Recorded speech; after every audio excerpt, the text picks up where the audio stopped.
नमस्कार दोस्तों, 28 जनवरी 2022 के daily the Hindu editorial discussion में आपका स्वागत है। कौन कौन से आर्टिकल्स हम डिस्कस करने वाले हैं? थोड़े अलग प्रकार के आर्टिकल्स डिस्कस कर रहा हूं। पहला है सीड्स ऑफ सस्पिशन। यूएस और रशिया के बीच में जो रिश्ते भी खराब चल रहे हैं और ईस्टर्न यूक्रेन में जो लग रहा है कि रशिया अटैक करके डॉनबास डोनेट्स रीजन को ऑक्युपाई कर सकता है, इन सब की शुरुआत कब हुई, कब रशिया और यूएस के रिश्ते खराब होने शुरू हुए? तो इस आर्टिकल के हिसाब से जो बैरक ओबामा का सेकेंड टेन्योर था, इस समय पे जो कॉन्फिडेंस था रशिया और यूएस के बीच में थोड़ा गिरना शुरू हुआ। जो रशिया की टैक्टिक्स थी, जो चाइना की टैक्टिक्स थी और ओवरऑल जो बराक ओबामा की टैक्टिक्स थी और बाकी जो वेस्टर्न कंट्रीज हैं जैसे कि फ्रांस, यूएस, यूके, इनकी जो टैक्टिक्स थी वो ओवरऑल बहुत एंटी रशिया होने लगी। पेटी पॉलिटिक्स के चलते दोनों एक दूसरे के साथ इंगेज करने लगे। डेफिनेटली डोनाल्ड ट्रंप के समय पे इस लेवल से रशिया से यूएस नहीं लड़ रहा था, लेकिन बैरक ओबामा के समय पे ही इतना कुछ हो गया था कि आगे आने वाले समय में इस प्रकार की सिचुएशंस बन सकती हैं जैसे कि अभी यूक्रेन में बनी हुई है। तो क्या बताया जा रहा है, इस पर्टिकुलर आर्टिकल को थोड़ा समझने की कोशिश करेंगे। अगला आर्टिकल जो मैं आपके साथ डिस्कस करूंगा वो है इनफॉर्मल इकोनॉमी से लेके हमारी इकोनॉमी में कितनी इनफॉर्मेलिटी है, इनफॉर्मेलिटी का मतलब क्या होता है, किस प्रकार से इसको कम किया जा सकता है, कितनी ये खतरनाक है, इन सब चीजों के बारे में एक व्यू पॉइंट दिया हुआ है। इस व्यू पॉइंट को देखेंगे। फिर रिसेंटली केरला इस बात को प्रपोज कर रहा है कि वो अपने लोकायुक्ता एक्ट को अमेंड करेगा, वो भी एक ऑर्डिनेंस के थ्रू। तुरंत नीचे कमेंट बॉक्स में मुझे बता दो कि ऑर्डिनेंस एक स्टेट कौन से कॉन्स्टिट्यूशन के आर्टिकल के अंदर लेके आता है। ठीक है, तो ये जो लोकायुक्ता एक्ट का अमेंडमेंट है केरला की सरकार के द्वारा किस हद तक सही है, किस हद तक गलत है, इसको समझेंगे।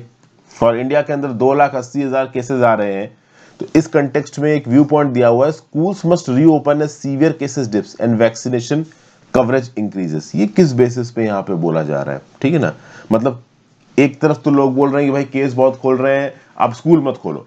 दूसरी तरफ ये आर्टिकल बोल रहा है कि नहीं चलो स्कूल खोल दो, स्कूल खोलना बंद मत करो, लॉकडाउन से ज्यादा कुछ होता नहीं। तो क्या एग्जैक्टली ये कहने की कोशिश कर रहे हैं, इसको हम समझेंगे। तो 4 यूनिक आर्टिकल्स यही मुझे मिले हैं जो कि मुझे लगा अलग से मुझे आपको डिस्कस करने लगे। तो लेट्स स्टार्टेड। सबसे पहला जो आर्टिकल मैं आपके साथ डिस्कस करूंगा वो है सीड्स ऑफ सस्पेशन। आगे बढ़ने से पहले वीडियो पे लाइक का बटन दोस्तों, चैनल को अब तक शेयर और सब्सक्राइब नहीं किया कर दीजिए। इफ पॉसिबल आप इंस्टाग्राम और टेलीग्राम पे फॉलो कर सकते हैं और ज्वाइन बटन दबा के हेल्प करिए। टेलीग्राम ग्रुप जरूर ज्वाइन कर लीजिए, यहाँ पे करंट अफेयर्स की पीडीएफ वगैरह आपको मिल जाती है। ज्यादा से ज्यादा लोगों के साथ इस लेक्चर को शेयर करें। जितना ज्यादा आप इस लेक्चर को लोगों के साथ शेयर करोगे उतना ही यूट्यूब मेरी वीडियोस को रिकमेंड करेगा। चलिए, US Russia ties begin to weaken during the second term of Barack Obama administration.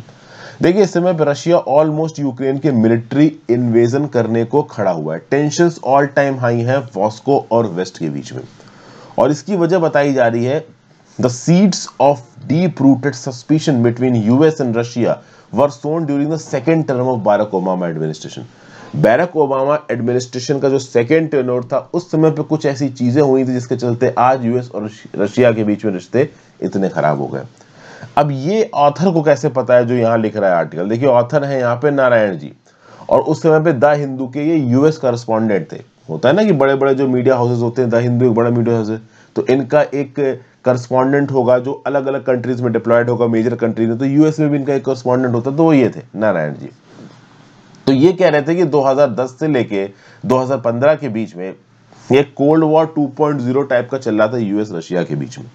और उसके बाद भले ही ट्रंप की सरकार आई है 2016 से लेकर 2020 तक, और उसमें अगर आप देखो तो यूएस रशिया ने एक दूसरे के साथ ज्यादा इंगेज नहीं किया है, लड़ाई नहीं की है। बट नो डाउट ट्रंप के बैरक ओबामा के सेकेंड टेन्योर के समय जो रिश्ते थे मिस्टर ओबामा के बीच में और मिस्टर आप कह लो व्लादिमीर पुतिन के बीच में, वो खराब हो गए थे। मतलब यूएस और मॉस्को के बीच में, यूएस और रशिया के बीच में रिश्ते खराब हो गए थे। अब देखिए, जब मिस्टर ओबामा ताकत में आए तो उन्होंने कोशिश तो ये थी कि भाई हमारे इंटेंशन अच्छे हैं, रशिया के साथ रिश्ते अच्छे करें। एक समय ऐसा था जब कॉन्स्टिट्यूशन की कुछ रिक्वायरमेंट्स के चलते व्लादिमीर पुतिन ने प्रेसिडेंसी छोड़ दी थी और उनकी जगह प्रेसिडेंट बने थे दिमित्री मेदवेदेव और प्राइम मिनिस्टर बन गए थे व्लादिमीर पुतिन। ठीक है, तो बीच में कुछ समय ऐसा आया था कि प्रेसिडेंट बने थे व्लादिमीर पुतिन और उन्होंने प्रेसिडेंसी छोड़ी, उन्होंने प्रेसिडेंट बना दिया दिमित्री मेदवेदेव को और खुद प्राइम मिनिस्टर बन गए। दिमित्री मेदवेदेव खासा आदमी रहे व्लादिमीर पुतिन के, लेकिन बाद में क्या हुआ कि मिस्टर पुतिन फिर से प्रेसिडेंट बने, दिमित्री मेदवेदेव प्राइम मिनिस्टर की पोस्ट से हट गए। लेकिन जब तक दिमित्री मेदवेदेव प्रेसिडेंट की पोस्ट पे थे तब तक ऐसा बोला जा रहा था कि एक्चुअल में डिसीजन बैक एंड में व्लादिमीर पुतिन ही ले रहा है, दिमित्री मेदवेदेव बस एक नाम है जो सामने रख दिया गया है। मतलब the most important person even in mister Dmitry Medvedev presidentship was Vladimir Putin. ठीक है, अच्छा, लेकिन ऑफिशियली और फॉर्मली प्रेसिडेंट कौन है? Dmitry Medvedev. तो अगर मान लो कोई लीडरशिप समिट होती तो वहां पे कौन जाएगा? Dmitry Medvedev. तो लीडरशिप समिट में मिस्टर ओबामा और दिमित्री मेदवेदेव एक दूसरे के सामने बैठ के बातचीत करते थे, इनकी खुद की पर्सनल केमिस्ट्री बन गई थी, बायलैटरल पॉलिसी के इश्यूज पे लोग बातचीत करते थे। जैसे कि फॉर एग्जांपल अर्ली 2010 में बराक ओबामा और दिमित्री मेदवेदेव ने मिलकर साइन किया न्यू स्टार्ट ट्रीटी, और न्यू स्टार्ट ट्रीटी में बोला गया कि दोनों ही नेशंस जो अपने स्ट्रेटेजिक न्यूक्लियर वॉरहेड्स हैं उसको 1550 से ज्यादा नहीं बढ़ाएंगे। ओरिजिनल स्टार्ट ट्रीटी जो बोलती थी उसके नियरली 2/3 कम, ओरिजिनल स्टार्ट ट्रीटी में जितने न्यूक्लियर स्ट्रेटेजिक वॉरहेड बोले गए थे उससे 2/3 वॉरहेड कम, मतलब 1550 मैक्सिमम मेंटेन करेगा यूएस और इतने ही मैक्सिमम मेंटेन करेगा रशिया। फिर उसके बाद कुछ और अच्छी न्यूज भी आई, जैसे कि फॉर एग्जांपल रशिया ने वर्ल्ड ट्रेड ऑर्गेनाइजेशन में एंट्री मारी 2012 में।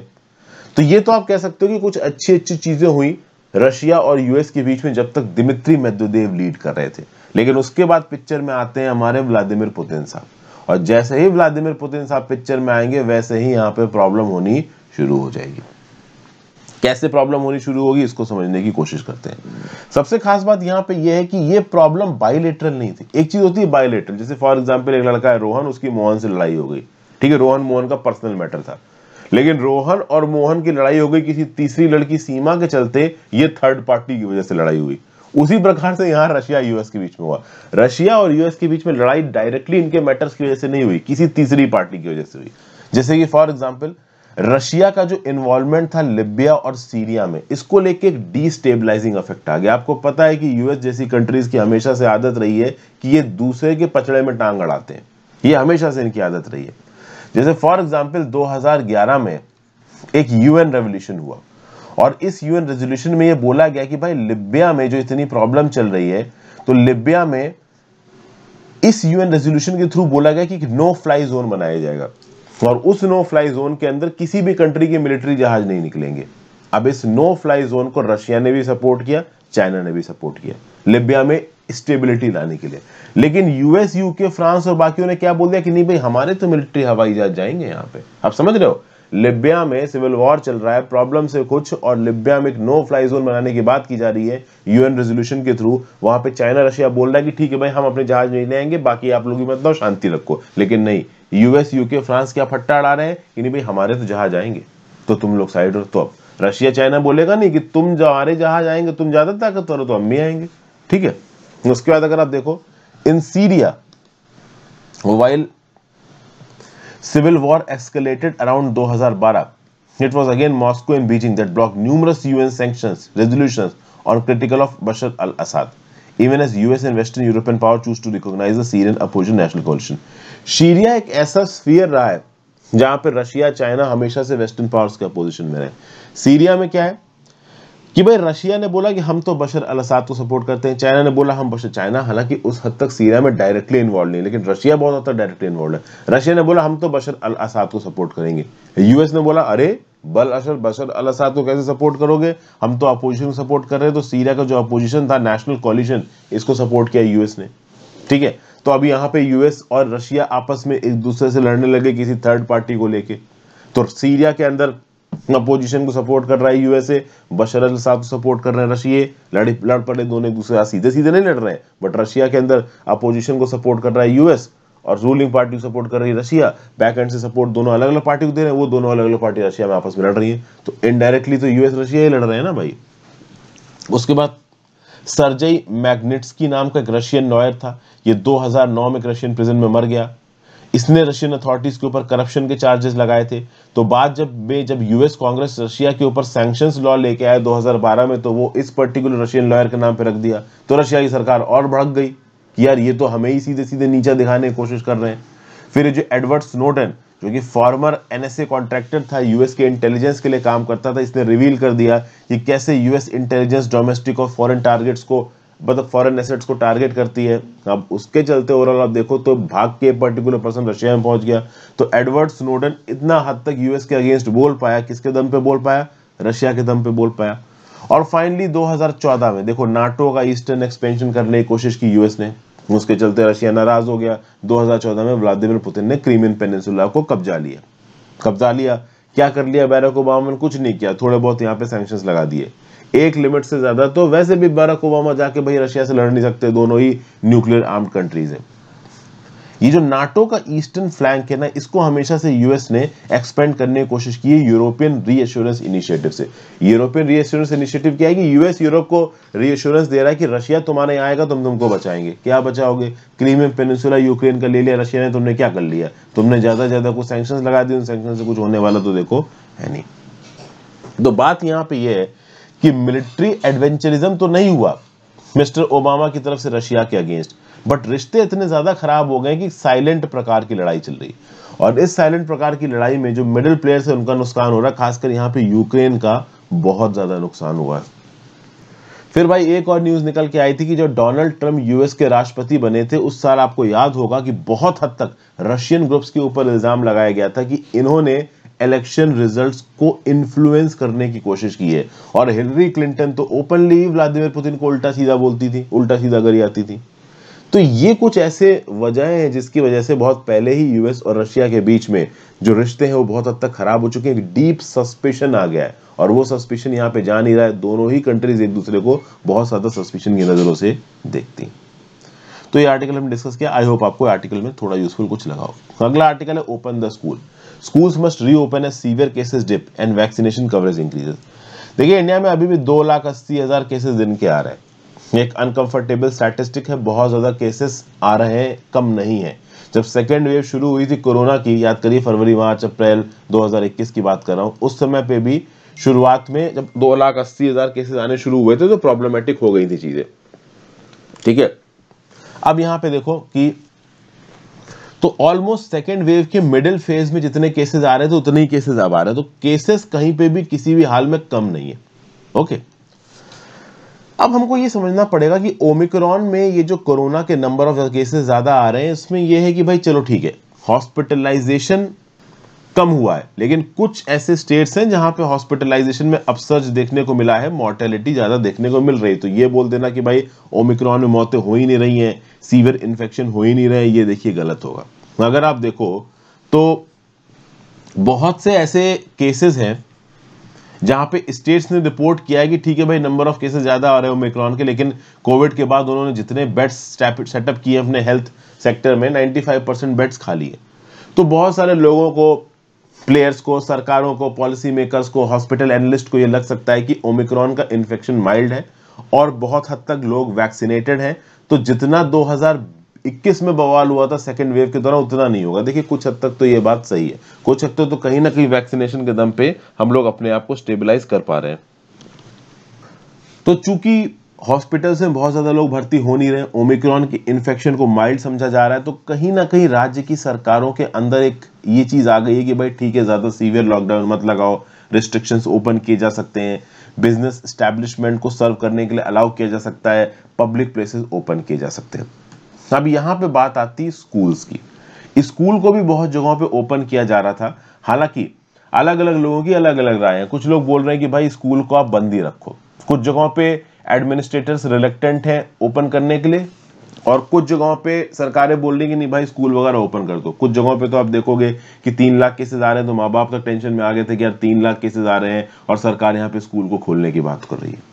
सेरोलॉजिकल सर्वेज अगर देखी जाए Indian council of medical research की और इंडिपेंडेंट एक्सपर्ट्स की, तो पता ये चलता है कि भाई जो 70% से ज्यादा बच्चे हैं उनके अंदर कोविड-19 की एंटीबॉडीज पाई गई हैं। मतलब एडल्ट्स में भी ऑलमोस्ट 70% एडल्ट्स में कोविड-19 की एंटीबॉडीज पाई गई हैं। मतलब कहीं ना कहीं बच्चे भी ओवरऑल कोविड-19 के टच में आ चुके हैं, वो अलग नहीं है। अच्छा, बच्चों की खास बात यह है कि वो इन्फेक्शन कॉन्ट्रैक्ट कर सकते हैं, हालांकि इन्फेक्शन कॉन्ट्रैक्ट करने की जो चांसेस है बच्चों कम होते हैं क्योंकि उनके टी सेल रिसेप्टर्स कमजोर होते हैं। बच्चे कैरियर्स की तरह काम कर सकते हैं, बट वो सीवियरली इल पड़ेंगे, इस बात के चांसेस देखिए थोड़े से कम है। तो कुल मिला के अगर आप देखो तो ये आर्टिकल एंड में यही बोलने की कोशिश कर रहा है कि भाई अब आप कोरोना के लॉकडाउन के चलते स्कूलों को बंद मत करो। ऑलरेडी 2 साल कोरोना को शुरू हुए हो रहे हैं और इसमें स्कूल गोइंग चिल्ड्रन का काफी नुकसान हो चुका है, उनका क्वालिटी टीचिंग टाइम यहां पे खो चुका है। और जो वेल ऑफ बच्चे उन्होंने तो जैसे तैसे करके मैनेज कर दिया, घर बैठे बैठे उनके पास रिसोर्सेज ज्यादा थे। जो गरीब बच्चे हैं उनका खासा कर यहाँ पे बहुत नुकसान हुआ है। तो जरूरी यहाँ पे ये है कि स्कूल चालू किया जाए, और गरीब बच्चों के लिए तो इस कंटेक्स्ट में भी इंपॉर्टेंट है, जो कि जब ये स्कूल जाते हैं तो उनको न्यूट्रिशियस मील मिलता है। मिड डे मील प्रोग्राम के बारे में आपने सुना होगा ना, स्कूल में बिल्कुल हॉट को एकदम जबरदस्त खाना गर्मा गर्म मिलता है। कई सारे बच्चे तो इसके लिए जाते हैं। अब स्कूल बंद है तो ये खाना भी नहीं मिल रहा, भले ही उसका पैसा इनके पेरेंट्स के अकाउंट में ट्रांसफर किया जा रहा है, बट वो पैसा इनके खाने पीने पे इस्तेमाल होगा, ये कहां लिखा है, समझ गए। तो कोविड-19 पैंडेमिक को अब हमको थोड़ा ज्यादा अब कह लो रीजनेबल तरीके से टैकल करना पड़ेगा। लॉकडाउन डेफिनेटली एक इफेक्टिव मेजर है, बट आप हम हर समय के लिए लॉकडाउन इंप्लीमेंट नहीं कर सकते, इसके ह्यूज कॉस्ट है, और उस एक ह्यूज कॉस्ट में एजुकेशन भी आता है। लॉन्ग टर्म में इन लॉकडाउन को सस्टेन कर पाना बहुत मुश्किल है, इसलिए वैक्सीन कवरेज को एक्सपेंड करना, इसे हमें प्रायोरिटाइज करने की जरूरत है। बच्चे मास्क वगैरह पहने, पीरियोडिक टेस्टिंग हो, हॉस्पिटलाइजेशन ट्रेंड्स को मॉनिटर करते रहो, ट्रांसमिशंस देखते रहो। यूएस और यूके में जो स्कूल खोले गए वहां पे किस प्रकार की प्रैक्टिसेस को अडॉप्ट किया गया, वहां कितना बच्चों के अंदर कोरोना फैला, इसके ऑडिट्स कंडक्ट करवाइए, इसके केस स्टडीज को कंडक्ट करवाइए, और उसको इंप्लीमेंट करके इंडिया के अंदर आप स्कूल्स को ओपन करो।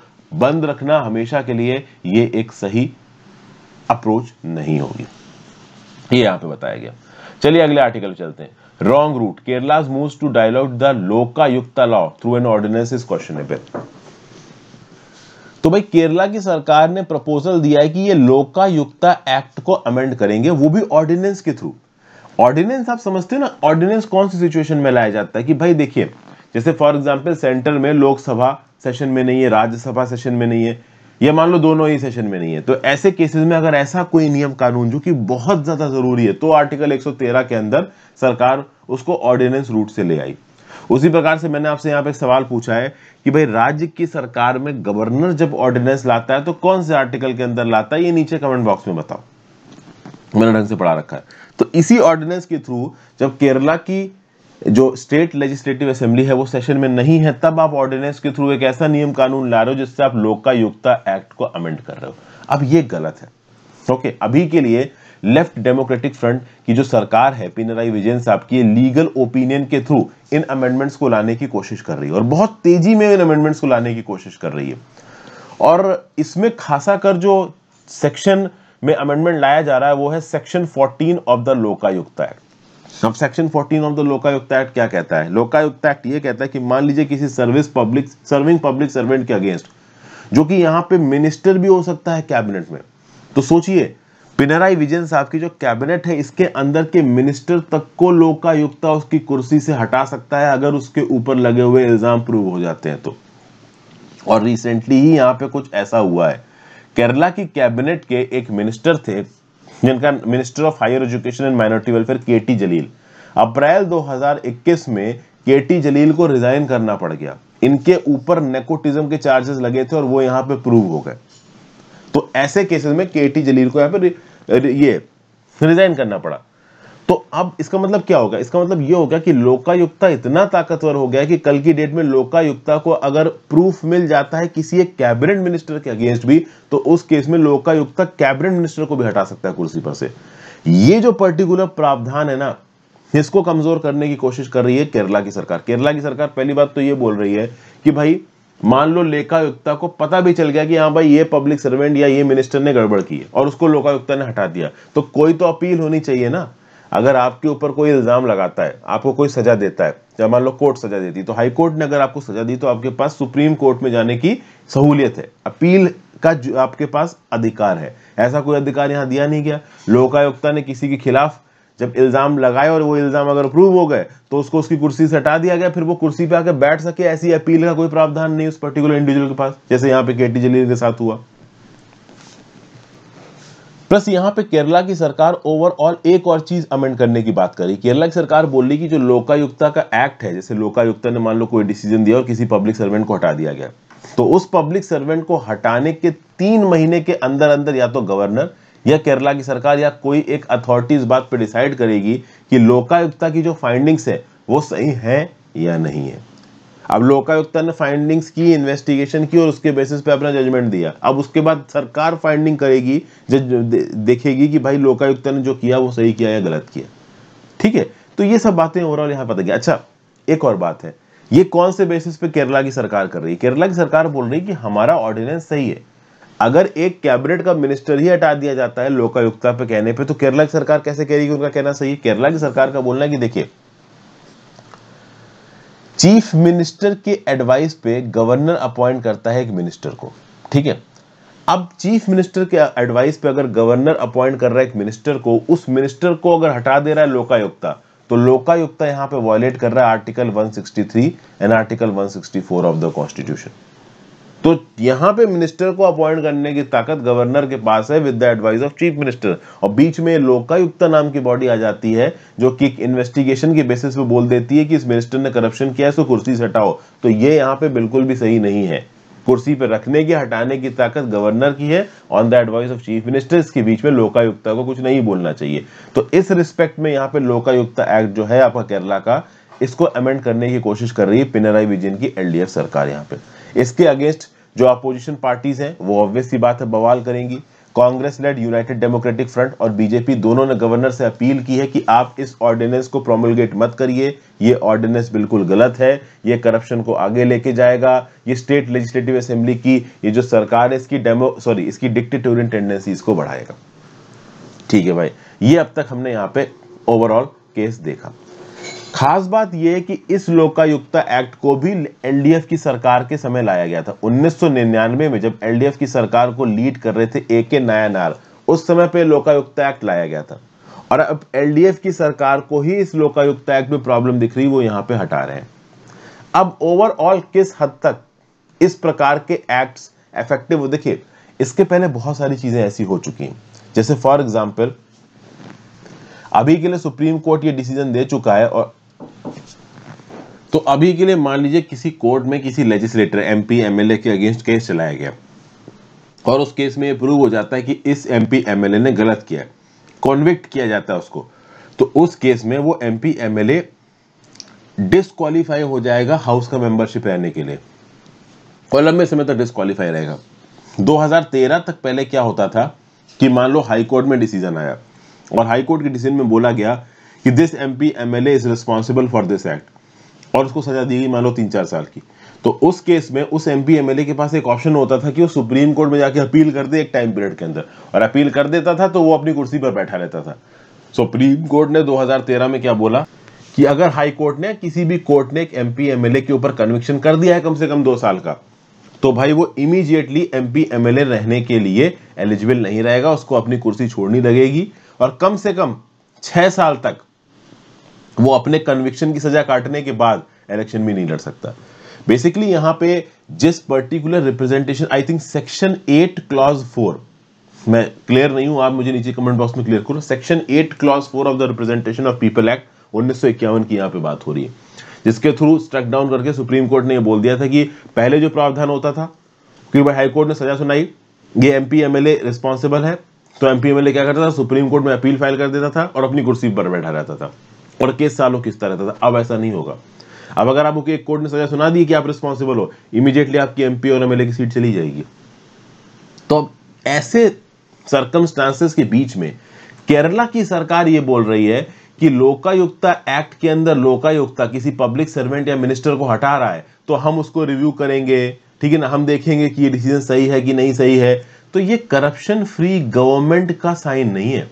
ये तो फिर ये बात हो जाएगी कि आप एक इंडिपेंडेंट जुडिशियल फोरम ने जो प्रॉपर इंक्वायरी की है उस इंक्वायरी को आप ओवररूल करने की कोशिश कर रहे हो। तो this is not the right step to move forward, ऐसा यहां पे बोला जा रहा है। अगले और अपने आखिरी आर्टिकल की तरफ चलते हैं, India's economy and the challenge of informality. देखिए इनफॉर्मेलिटी की यहां पे बात हो रही है। इंडिया में इनफॉर्मल सेक्टर को हटा के फॉर्मल सेक्टर में बदलने की बहुत कोशिश की गई।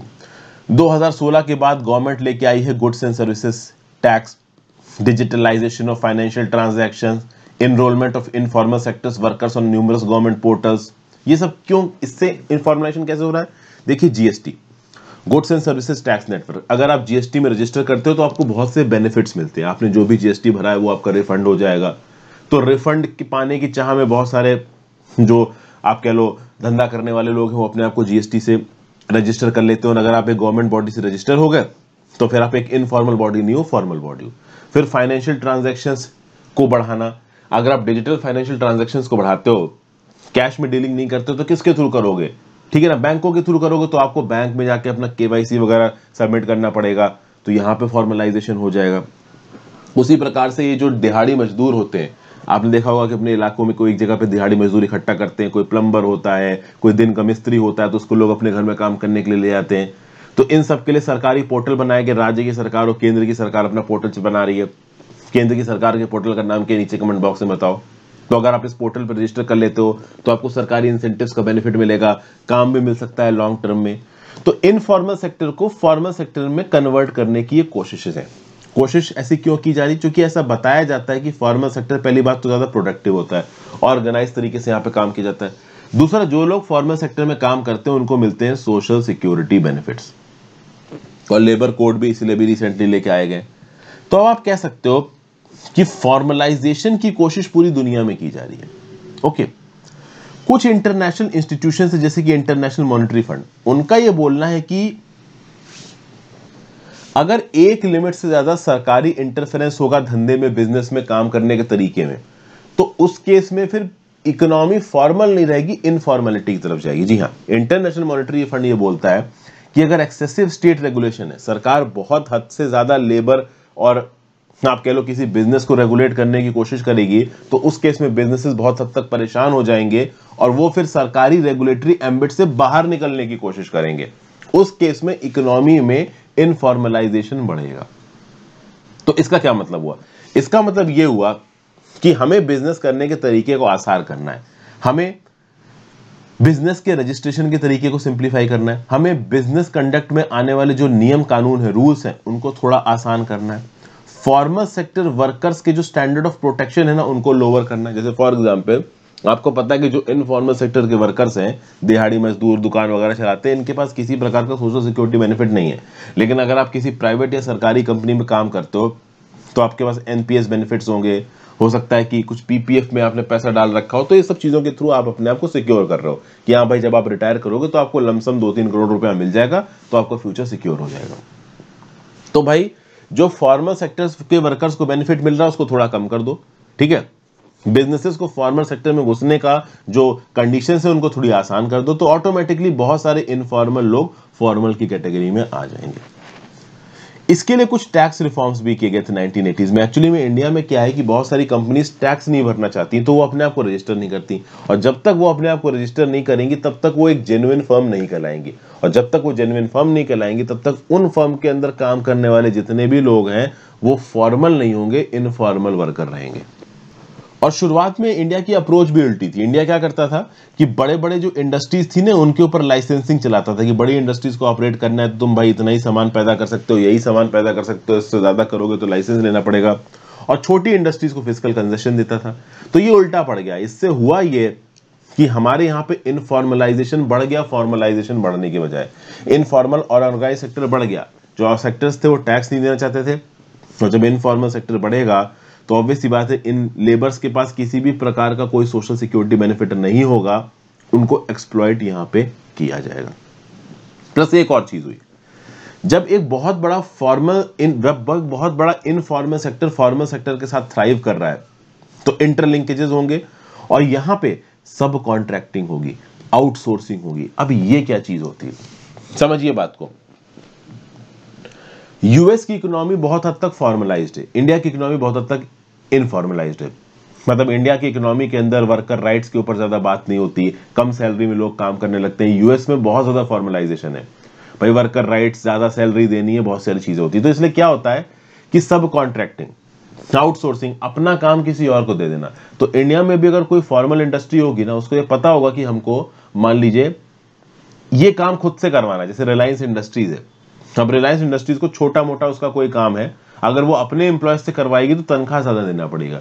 तो रिलायंस वाले क्या करते हैं कि छोटे छोटे एमएसएमईज को अपना काम आउटसोर्स कर देते हैं कि तुम ये काम कर दो। और ये जो छोटे छोटे एमएसएमईज होते हैं, बहुत सारे केसेस में हो सकता है ये रजिस्टर्ड ना हो, ये कम सैलरी पे लोगों को हायर करते हैं और अपना काम करवा लेते हैं। जैसे कि आप देखो कि हालांकि ये तो मैं आपको फॉर्मल सेक्टर के एग्जांपल बता रहा हूं कि अमेरिकन एक्सप्रेस नाम की एक कंपनी है। अमेरिकन एक्सप्रेस के टेक्निकल टीम्स, बहुत सारी जो बैक एंड की टेक्निकल टीम्स होती है ना, वो अमेरिकन एक्सप्रेस का स्टाफ नहीं होता है, वो छोटी मोटी इंडिया की कोई कंपनी होगी, इसका स्टाफ होगा।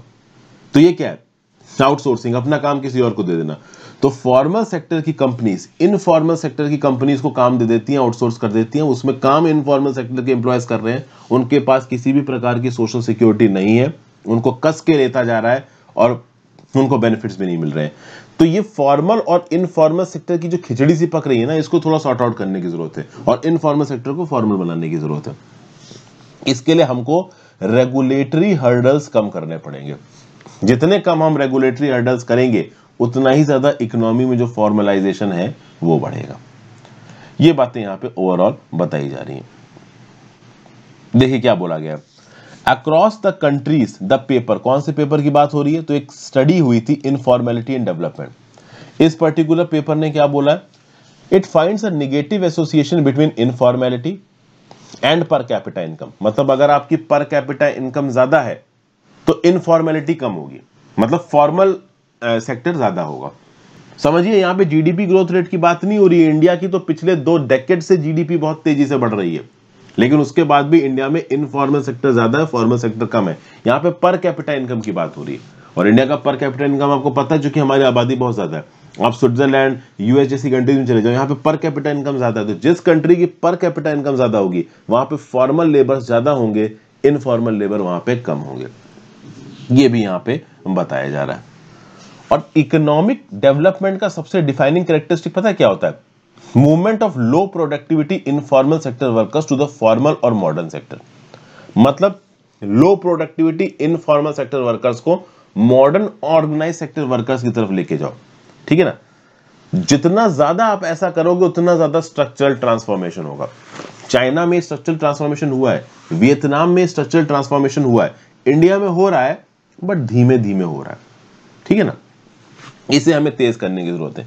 इंडिया की अगर आप बात करो तो 90% वर्कर्स इंडिया के अंदर इनफॉर्मल एम्प्लॉयड है, और ये 90% इनफॉर्मली एम्प्लॉयड वर्कर्स देश की 50% जीडीपी में कंट्रीब्यूट करते हैं। अगर आप ये डाटा, जैसे इंटरनेशनल लेबर ऑर्गेनाइजेशन का जो टेम्पलेट है और इंडिया की जो ऑफिशियल डेफिनेशन है कि भाई फॉर्मल जॉब कौन सी जॉब होगी जिसको कोई भी एक सोशल सिक्योरिटी बेनिफिट मिल रहा है, तो मान लो किसी को ईपीएफ का बेनिफिट मिल रहा है, एम्प्लॉय प्रोविडेंट फंड का, तो फॉर्मल सेक्टर में आ गया। अगर ऐसे नंबर ऑफ वर्कर्स आप काउंट करते हो तो इंडिया में आपको मिलेंगे 47.5, लगभग 4.75 लाख, जो कि ओवरऑल वर्कर के 9.7% है। तो इंडिया में जितने टोटल वर्कर्स हैं, उनके केवल 9.75% वर्कर्स इस पर्टिकुलर डेफिनेशन के हिसाब से फॉर्मल वर्कर की कैटेगरी में आते हैं, बाकी सब इनफॉर्मल कैटेगरी में आते हैं। और इस इनफॉर्मल में भी 75% जो है वो सेल्फ एम्प्लॉयड है, कैजुअल वर्कर्स हैं, एवरेज कमाते हैं, रेगुलरली सैलरीड वर्कर्स से हालात इनके बहुत ज्यादा खराब है। अलग अलग सेक्टर्स में फैले हुए हैं ये। तो यहाँ पे इनफॉर्मल सेक्टर की प्रॉब्लम बहुत बड़ी है। कुछ लोग ऐसा बोलते हैं कि भाई जो नॉन टैक्स पेइंग कंपनी है वो इनफॉर्मल सेक्टर को बनाती है, तो बिल्कुल सही बात है। बहुत सारी कंपनीज टैक्स नहीं पे करना चाहती, वो अपने आप को टैक्स मैन के साथ रेगुलेट नहीं करती हैं, तो उनके यहाँ पे काम करने वाले जो वर्कर्स हैं वो भी आपके इनफॉर्मल सेक्टर हो गए। फिर बहुत सारे ऐसे ऐसे लो प्रोडक्टिविटी स्टैब्लिशमेंट है जो घर में ही अपना छोटा मोटा धंधा चला के बैठे हैं, पेटी प्रोडक्शन कर रहे हैं, कुछ ही चीजें बना रहे हैं, वो भी इनफॉर्मल सेक्टर में यहाँ पे आते हैं। इन सबको फॉर्मलाइज करने की जरूरत है, और इसके लिए सरकारी पॉलिसीज आसान होनी चाहिए, इनके ऊपर एक्सेसिव रेगुलेशन नहीं होना चाहिए। अगर इन सारे फॉर्मल एंटरप्राइजेस को ये पता है कि सरकार इनके ऊपर एक लिमिट से ज्यादा प्रेशर नहीं डालेगी, तो डेफिनेटली अपने आप को फॉर्मली रजिस्टर करेंगे।